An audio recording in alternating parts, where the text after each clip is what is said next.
সন্ধ্যা থেকেই তো অনেক ঘুরোঘুরি করলাম, অনেক কিছুই খেলাম। তো এখন আসছি আমি সাধু মামার ঝালমুড়ি দোকানে। সাধু মামার ভাইরাল ঝালমুড়ি, এটা নাকি না খেলেই নয়। এখানে মাওয়া ঘাটে যারা আসেন সবাই নাকি এটা খুব পছন্দ করে। তো আমি চলে আসছি সাধু মামার কাছে। মামা, আপনি কেমন আছেন? ভালো। আপনার ঝালমুড়ি নাকি খুব বিখ্যাত এখানে, হ্যাঁ। সবার কাছে শুনি। তো এখানে অনেকগুলো মরিচ দেখা যাচ্ছে, এই শীতে এই মরিচ খেলে মানুষ বাঁচবে? বাঁচবে। এখানে বোমাই মরিচ দিয়ে মুড়ি বানানো হয় না, কিন্তু মরিচ তো অনেক ঝাল, মানুষ খেতে পারে? এই মাত্রা মতন দেয় আর কি। আচ্ছা, যারা চায় তাদেরকে দেন। বেশিটা বেশি দেয়, কম তেলে। তো আপনার এই ঝালমুড়ির দাম কত মামা? নিচে 20 টাকা। নিচে 20 টাকা। আচ্ছা, 20 টাকা তো আপনারা চাইলে অনায়াসে খেতে পারেন। মাও আসবেন, 20 টাকার জন্য ঝালমুড়ি খাবেন না সেটা তো হয় না। আর যেখানে সাধু মামা বলে কথা, তো ঝালমুড়ি তো খেতেই হবে। তো মামা আসলে আমাকে অনেক রিকোয়েস্ট করে ধরছে যে মামা একটা ঝালমুড়ি খান। তো মামা, আপনি একটা কাজ করেন, আপনি একটা ঝালমুড়ি বানান আমার জন্য, আমি দেখি আপনি কি করে বানান। আচ্ছা, মামা এখানে মুড়ি দিল। এটা কি জিনিস মামা? ঘুন্নি। আচ্ছা, এটা ঘুন্নি। এটা মশলা, আদার মশলা। আচ্ছা, এই মশলার স্পেশালিটি কি? এখানে কি কি ইউজ করেন আপনি? এখানে আদা, রসুন, গরম মশলা, নারকেল, সরষে, বাদাম। খারাপ কিছু নেই তো? এটা খেলে পেট খারাপ হবে না তো? হলুদ মরিচ দিয়ে বানানো হয়েছে। আচ্ছা, দেখেন এটা খেয়ে যাতে পেট খারাপ না হয়। আচ্ছা, এটা হলো ছোলা। ছোলা। আচ্ছা, এটা দিলাম আলু। আচ্ছা, হ্যাঁ, একটা আলু দিলেন। আর ধনিয়া পাতা দিবেন না? ধনিয়া পাতা, কাঁচামরিচ, টমেটো। ধনিয়া পাতা পেঁয়াজ এখানে কাটা আছে। আচ্ছা, এখানে দিলাম হলো বোম্বাই মরিচ। বোম্বাই মরিচ মামা, এটা আমি খেতে পারবো?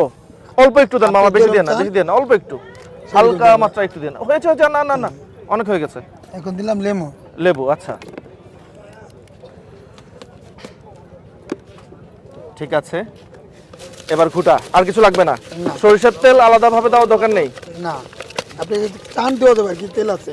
আচ্ছা আচ্ছা। তো মামার মুড়ি অলরেডি হয়ে গেছে, এখন মামা সার্ভ করবে। এই কাগজ পরিষ্কার? তুমি যে এই কাগজে দিচ্ছ মামা? পরিষ্কার। আমরা 60 টাকা কেজি কাগজ কিনি। আচ্ছা, এই উপরে মনে করেন চানাচুর দিয়ে দিলাম। এই যে চানাচুর। আচ্ছা, আপনি কাট। ঝালমুড়ি রেডি। হ্যাঁ, জি। Thank you. আচ্ছা, মামা অলরেডি আমাকে ঝালমুড়ি রেডি করে দিয়েছে। আমি এখন খেয়ে দেখবো কেমন। এখানে উনি যা দিয়েছে সেটা হলো মুড়ির সাথে দেখলাম যে ঘুন্নি, তেল দিয়ে মশলা দিয়ে মিক্স করা একটা মশলা, সাথে আরও অনেক কিছু আছে। আর স্পেশাল হলো ওনার এই যে বোম্বাই মরিচ। আপনারা বুঝে শুনে অবশ্যই মরিচ খাবেন, কারণ এই মরিচ যদি সহ্য করতে না পারেন তাহলে কিন্তু নিয়েন না। আর সাথে স্পেশালি উনি আমাকে চানাচুর দিয়েছে, আমি খেয়ে দেখি কেমন লাগে।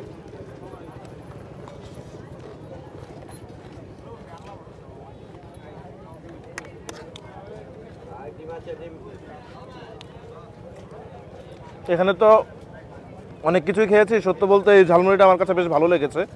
এমন না যে উনি আমার পরিচিত অথবা মানে ওনাকে আমি ইচ্ছা করে ভালো বলবো সেরকম না, খাবারটা খাওয়ার পরে আমার কাছে ভালো লেগেছে। তো আপনারা যদি কেউ মামা আসেন, যদি ঝালমুড়ি খেতে মন চায়, আপনারা অবশ্যই সাধু মামা ঝালমুড়িটা খাবেন। কারণ 20 টাকার ভিতরে যদি আমি নাম্বারিং করি, 10-এর মধ্যে নিঃসন্দেহে 7 দেওয়া যাবে। ভালো মুড়ি, আপনারা চাইলে খেতে পারেন, বাকিটা আপনাদের ইচ্ছা। তবে খান আর না খান, অবশ্যই মামা আসলে সাধু মামার সাথে দেখা করে যাবেন। আমার মনে হয় না কেউ সাধু মামার কাছে আসলে ওনার মুড়ি না খেয়ে যাবে। তো ঠিক আছে, ভালো থাকবেন, দেখা হবে অন্য কোনো ভিডিওতে। ততদিন পর্যন্ত আমাদের সাথেই থাকবেন, আমাদের চ্যানেলটা সাবস্ক্রাইব করবেন, লাইক শেয়ার ফলো দিয়ে অবশ্যই আমাদের পাশে থাকবেন।